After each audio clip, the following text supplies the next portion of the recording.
எல்லா வானிலை மாற்றங்களுக்கும் பெஸ்டா இருக்கும் இந்த ரூபிலெக்ஸ் பெயிண்ட்ஸ். வர்ணம் பூசுவதற்கு மட்டுமல்ல, உங்கள் வீட்டை பாதுகாக்கவும் ரூபிலெக்ஸ் பெயிண்ட்ஸ். No compromise. உங்க சைடுலயும் எங்க சைடுலயும். It's a GT promise. GT Holidays, South India's #1. நேயர்களுக்கு அன்பு வணக்கம். நேத்து முதலமைச்சர் விஜய் அவர்கள் டெல்லி போயிருந்தாரு. நிதி ஆய்வு கூட்டத்திலையும் பேசியிருந்தாரு. என்னென்ன மாதிரியான விஷயங்களை தமிழ்நாட்டு சைட்ல இருந்து முன்னெடுத்து வச்சிருந்தாரு அப்படிங்கிற ஒரு விஷயம் இப்ப பேசும் பொருளா அமைஞ்சிருக்கு. நேற்று அவர் செஞ்ச சம்பவங்கள்லாம் பார்க்கும் பொழுது எல்லாருக்குமே பயங்கரமா இருந்திருக்கு.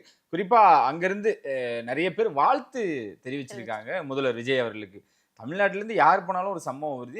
இவர் பண்ணக்கூடிய சம்பவங்கள்லாம் பயங்கரமாவே இருந்துச்சு அப்படின்னு சொல்றாங்க. அந்த நிதி ஆய்வு கூட்டத்தில் வந்து பாத்தீங்க அப்படின்னா எல்லாருமே அவங்கவுங்க ஸ்டேட்டுக்கு என்ன வேணுமோ அதுக்கு உண்டான விஷயங்களை முன்னெடுத்து வச்சிருக்காங்க.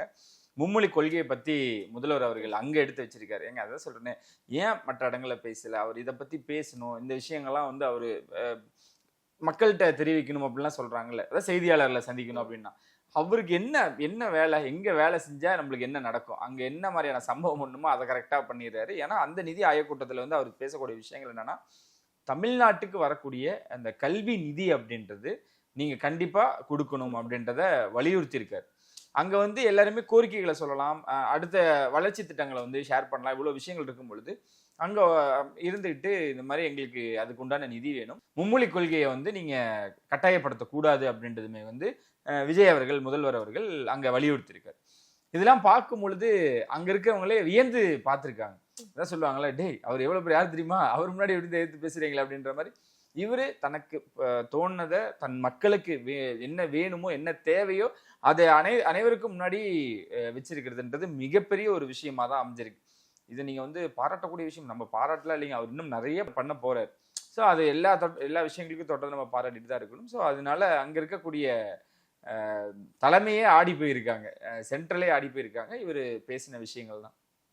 மீண்டும் சொல்கிறேன், இவர்கிட்ட வந்து அந்த இசு வாசு தேர் இதெல்லாம் போடாமல் ஸ்ட்ரெயிட் டு த பாயிண்ட் தான், அதை தான் அங்கே எடுத்து முன் வச்சிருக்காங்க. இதை கன்சிடர் பண்ணிட்டு இதுக்கப்புறம் ஒரு மீட்டிங் ஒன்று மோடி அவர்களும் முதல்வர் அவர்களும் நேற்று ஒரு மீட்டிங் மாதிரி ஒன்று பேசியிருக்காங்க. அதுலேயுமே அவர் தமிழ்நாட்டுக்கு என்ன வேணும், தமிழ்நாட்டுக்கு என்ன விஷயங்கள் தேவை அப்படின்றத தனிப்பட்ட முறையிலையும் அவர் முன் வச்சிருக்காங்க. ஸோ இதெல்லாம் பார்க்கும் பொழுது ஒரு ஆரோக்கியமான விஷயமா இருக்கு. நாங்கள் உங்களோட இணைஞ்சு நாங்கள் பணியாற்றணும்னு நினைக்கிறோம். தமிழ்நாடு வளர்ச்சிக்கு அதுதான் முக்கியமான ஒரு விஷயம். அவர் வந்து அவரோட தேவைக்காகவோ இல்லை கட்சியின் தேவைக்காகவோலாம் அவர் இன்னைக்கு அங்கே போய் பேசல. தமிழ்நாடோட வளர்ச்சிக்கு நம்ம இணைஞ்சு நம்ம செயல்படணும், வேலைகளை செய்வோம் அப்படின்றத அவர் அங்கே சொல்லிட்டு வந்திருக்காங்க. அதை இங்கே நிறைய பேரும் பாராட்டிக்கிட்டு இருக்காங்க. அதான் சொன்னேன், டெல்லி ஒரு மாதிரி கலங்கடிச்சிருக்காரு அப்படின்னு சொல்லலாம் முதல்வர் விஜய் அவர்கள். நேத்து நீட்டை பத்தியும் ஒரு சில விஷயங்கள் பேசினதாகவும் அதை பத்தியும் இப்ப நிறைய மீம்ஸா இருக்கட்டும், அனிதா அவங்களுடைய மறைவுக்காக தான் விஜய் அவர்கள் பேசியிருக்கிறாரு அப்படிங்கிற மாதிரியும் நிறைய விஷயங்கள். அனிதா அவங்களுக்காக மட்டும் இல்லைங்க, அது அவர் பாதிச்சக்கூடிய ஒரு விஷயம் தான், அது நம்ம மறுக்க முடியாது. இங்க இருக்கக்கூடிய தமிழ்நாட்டு மாணவ மாணவிகள் அவங்களோட அந்த இன்னல்களை வந்து அவர் பிரதிபலிக்கிறார், அவ்வளவுதான் விஷயம். எல்லாத்தோட சாமானிய மக்களை வந்து பிரதிபலிக்கிறதா முதல்வர் விஜய் அவர்கள் அப்படின்றது எல்லாருக்குமே தெரிஞ்ச விஷயம். நான் சொல்றேனே, கல்விக்கு உண்டான நிதி, அதுக்கப்புறம் மும்மொழி கொள்கை, நீங்க சொன்ன மாதிரி இந்த நீட்டு, இந்த மாதிரியான விஷயங்களை வலியுறுத்தி ஒருத்தர் பேசுறாரு அப்படின்றப்ப நீங்க எவ்வளவு பெரிய, ஏன்னா அவரு இங்க வந்ததுக்கு அப்புறம் சம்திங் ஏதோ ஒரு விஷயத்துக்காக இங்கிருந்து கடிதம்லாம் எழுதுனதா சொன்னாங்க. கடிதம் மட்டும் நான் எழுத மாட்டேன், அங்கேயுமே நான் வந்து ஸ்ட்ராங்கா சொல்லுவேன் அப்படின்னு ஒரு மனுஷன் பேசுறாருல்ல, அது எவ்வளவு பெரிய விஷயம். அதனால அந்த நீட்டுக்காகவும் அவரோட குரல் அங்க ஒழிச்சிருக்கு. ரொம்ப அதான் சொல்றேன், ரொம்ப ஆரோக்கியமாகவும் பெருமையாகவும் இருக்கு. அந்த கூட்டத்துல பல பேர் அங்க இருந்தக்கூடிய பல மாநில முதல்வர்லாம் பார்க்கும் பொழுது நாங்களும் இருக்கோம், நாங்களும் பிரசன்ட் சார் அப்படின்னு சொன்ன மத்தியில நான் இருக்கேன், நான் எதுக்காக வந்திருக்கேன் அப்படின்றத அவரோட குரலா அங்க இருக்கு. பாத்தீங்களா, நிறைய பேர் சொன்னாங்க, நாங்க முதல் முறை நாங்க பாக்குறோம் அவரை வந்து டிவிலையும் தியேட்டர்லையும் பார்த்துருக்கோம். பட் அவரு சொன்ன விஷயங்கள், அவரு அடுத்த கட்டமா அவரோட அந்த கற்பனையானது எப்படி இருக்கு, வளர்ச்சியானது எப்படி இருக்குன்னு கேட்டு நாங்க வியந்து போயிட்டோம் அப்படின்னு அங்க இருக்கக்கூடியவங்க சொல்றாங்கன்னா, அந்த அளவுக்கு இவரோட பிளானோட போயிருக்காரு. இவர் சும்மா கோட் சூட் போட்டுக்கிட்டு அங்க போயிட்டு 10 11 உட்காந்துட்டு வரான்னு சொன்னவங்களுக்கு மத்தியில, சொன்னவங்களுக்கு இடையில இந்த மனுஷன் அங்க போயிட்டு இவ்வளவு பெரிய விஷயத்த பண்ணிட்டு வந்திருக்காருன்னா எவ்வளவு பாராட்டணுங்க. அதுதான் சொல்றேனே, தமிழ்நாடுன்னு வந்துருச்சு அப்படின்னா நான் எதுக்குமே சமரசமாக மாட்டேன். அந்த வளர்ச்சி என்ன, அவங்க மக்களுக்கு என்ன தேவை அப்படின்றத நான் நின்று ஃபைட் பண்ணி வாங்குவேன் அப்படின்றதுல ரொம்ப ஸ்ட்ராங்காக இருக்காரு. பார்க்க அமைதியாக இருக்காரு, பேச மாட்டாருன்னு நினச்சிட்டு இருந்தவங்களாம் நேற்று அங்கே நடந்த கூட்டத்தில் பேசும்பொழுது மற்ற மாநில முதல்வர்களும் வியந்து தான் பார்த்துருக்காங்க. ரொம்ப ஆச்சரியமாகவும் இனி ஏதோ இருக்குடா அப்படின்ற மாதிரி தான் ஃபியூச்சரை வந்து ப்ரிடிக்ட் பண்றாங்க, வேற ஒண்ணுமே இல்லைங்க. ஏன்னா நேத்து கூட கம்யூனிஸ்ட்ல இருந்து நாங்க டிஎம்கேல இருந்து நாங்க விலகி நாங்க இப்போ தற்சமயம் அப்படின்றத தெரிவிச்சிட்டாங்க. ஸோ இதெல்லாமே பார்க்கும் பொழுது இதெல்லாம் வந்து எந்த ஒரு பேரமோ அப்படிலாம் பேசியோலாம் வர வைக்க முடியாது. ஏன்னா கம்யூனிஸ்ட் அப்படின்றது அவங்க ஒரு எவ்வளவு பெரிய சித்தாந்தம் அப்படின்றது நம்மளுக்கு தெரியும். அவங்களே வந்து நாங்க அதுல இருந்து இப்போ நாங்க அந்த கூட்டணியில இல்லை அப்படின்றாங்க. அப்போ யாரோட அப்படின்றது நம்மளுக்கு தெரியும். ஆல்ரெடி அவங்களுக்கு வெளியிருந்து சப்போர்ட் அப்படின்றாங்க. இப்போ கிட்டத்தட்ட ஒரு ஆதரவு குரல் கூட்டணி அப்படின்றப்போ இன்னும் பலமாக தான் உணர்றாங்க தாவேக்கா. ஸோ இது எல்லாமே அவங்களுக்கு விஜய் அவர்களுக்கு ஒரு ஒரு ஸ்ட்ராங்கான ஒரு பாயிண்டாக தான் இருக்கு. ஏன்னா அவர் ப்ரிடிக்ட் பண்ண ஒரு விஷயம் இதுக்கு தேர்தலுக்கு முன்னாடி இப்போ தொலைமை கட்சிகள் வந்திருக்காங்க இல்லைன்னா நம்ம யாரும் சொல்லலை. தேர்தலுக்கு முன்னாடி வந்திருந்தான்னு நினைச்சு பாருங்களேன், இந்த 108ன்றது எந்த நம்பர்ல இருந்திருக்கும். இன்னும் ரொம்ப பாசிட்டிவாகவும் இருந்திருக்கும். அடுத்த கட்டத்துக்கு அவர் எந்த ஒரு சிரமமும் இல்லாமல் அந்த ஒரு வார காலம் இழுத்தடிச்சுக்கிட்டு இருந்தாங்க, அதெல்லாம் இல்லாமல் இன்னும் வேகமாக செயல்பட்டு இருப்பாங்கன்னு தான் நம்மளால பார்க்க முடியும். ராகவா லாரன்ஸ் அரசியலுக்கு வரேன்னு சொல்ற மாதிரி நிறைய விஷயங்களை பார்த்துக்கிட்டு இருந்தோம். இன்னைக்கு அஃபிஷியலா அரசியலுக்கு வரேன், நீங்க முடிவை சொல்லுங்க அப்படின்னு கமெண்ட் பாக்ஸ்ல எல்லாம் கமெண்ட் பண்ண சொல்லியிருக்காரு. நிறைய கமெண்ட்ஸும் வந்துட்டு இருக்கு. அவருக்கு அந்த விஷயன்றது எல்லாருமே முன் வச்சுட்டாங்க. ஏன்னா அவர் செஞ்ச சேவைகள் அவ்வளோ. நம்ம தான் அதை பத்தி நிறைய விஷயங்கள் பேசியிருக்கோம். லாரன்ஸ் அவர்கள் எப்படி சினிமா பயணத்துக்குள்ள வந்தாரு, அதுல தன்னை சாதனையாளரா நிரூபிச்சிட்டாரு. டான்ஸ் மாஸ்டரா இருந்து அப்புறம் கதாநாயகனா மாறி, இயக்குனரா மாறி, சமூக ஆர்வலரா மாறி எவ்வளவு விஷயங்கள் பண்ணிட்டு இருக்காங்க. இல்லாதவங்களுக்கு அதான் சொல்றேன், அவர்கிட்ட போய் நின்னீங்க அப்படின்னா என்ன விஷயம்னு கூட கேட்க மாட்டாருங்க. உங்களை பார்த்தே அவர் கண்டுபிடிச்சிருவார். ஏதோ ஒரு பிரச்சனைல இருக்கு, உனக்கு ஏதோ ஒரு தேவைகள் இருக்கு, இந்த இது போய் முதல்ல நீ பார்த்துட்டு அதுக்கப்புறமேட்டு பொறுமையா வந்து பேசு அப்படின்ற மாதிரி இருக்கக்கூடியவர் தான் லாரன்ஸ் அவர்கள். குறிப்பா அவங்க அம்மா என்ன சொன்னாலும் கண்ணை மூடிட்டு செய்வாருங்க. அதுக்கப்புறம் தான் எதா இருந்தாலும் கேட்பாரு. அந்த மாதிரி ஒரு மனுஷனும் கூட தான் ரொம்ப வருஷமா அந்த சேவையானது நடந்துகிட்டு இருக்கு. ஏடிஎம்கே டிஎம்கே இந்த மாதிரி மாறி மாறி கட்சிகள் இருக்கும் பொழுதும் அவரோட சேவையானது எந்த ஒரு பாலிடிக்ஸ்லுமே இன்வால்வ் ஆனதும் இல்லை, எங்கேயுமே நிறுத்தப்பட்ட ஒரு விஷயமாவும் இல்லை. ஆனா இதுக்கு முன்னாடிலாம் அவரு சமீபத்தில் ஒரு இன்டர்வியூல எதுல சம்திங் கூட சொன்னார், இந்த மாதிரி நான்லாம் அமைச்சர் பார்க்கும் பொழுது அவங்களாம் அவ்வளவு பேர் வந்து நிற்பாங்க, ஒரே கையெழுத்து தான் அது நடக்கும், ஹாஸ்பிட்டலா இருக்கட்டும் ஏதாவது விஷயங்களா இருக்கட்டும், அப்போ போனோம்னா நிறைய சேவை செய்யலாமோ அப்படின்றது எனக்கு தோணும். இருந்திருக்கு இல்லைன்னா நான் சொல்லலை. ஆனா இப்போ அதுக்கான சமயமா அப்படின்னா அது நீங்க தான் டிசைட் பண்ணணும். இத்தனை நாளா நான் மக்களுக்காக உழைச்சிட்டேன், சினிமாவில் என்னோட பங்கு இருந்துச்சு. ஆனா இல்லாதவங்களுக்கும் என்னோட பங்கு என்னன்றது என்னோட சத்துக்கு ஏற்ற மாதிரி, என்னோட உழைப்புக்கு ஏற்ற மாதிரி என்னால இருக்கிறதெல்லாம் நான் கொடுத்துட்டேன்.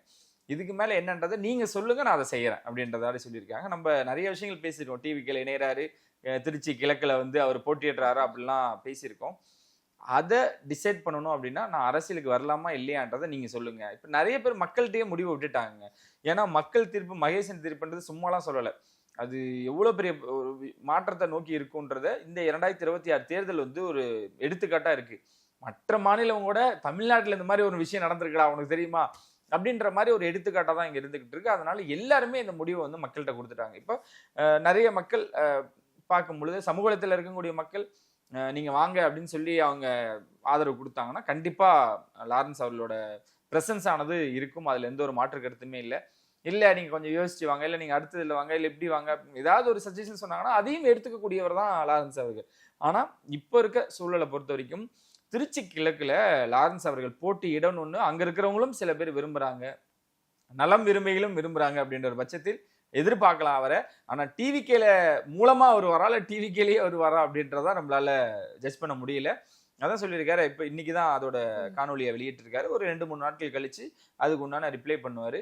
அங்கிருந்து என்ன சொல்றாங்க, ஏன்னா 2 பேரும் நல்ல நண்பர்கள். முதல்வர் விஜய் அவர்களும் லாரன்ஸ் அவர்களும் ரொம்ப நல்ல நண்பர்கள், ஆரோக்கியமான நண்பர்கள். ஆரம்ப கட்டத்துல சூர்யா அவர்கள் ஒரு அறக்கட்டளை, அதாவது அகரம் ஃபவுண்டேஷன் நினைக்கிறேன், அதுல வந்து ஒரே ஒரு ஃபோன் கால் தான் அடிச்சு, நண்பா இந்த மாதிரி ஒன்று நாங்கள் ஸ்டார்ட் பண்ணோம். அதுக்கு நான் நண்பா நான் என்ன பண்ணணும், இது மாதிரி ஒரு ஆடு ஒன்று, கண்டிப்பா வந்துடுறேன், நீங்க பண்ற சேவைக்கு நான் இதை கூட பண்ணல அப்படின்னு முதலாளா வந்தவர் தான் இப்ப இருக்கக்கூடிய முதல்வர்.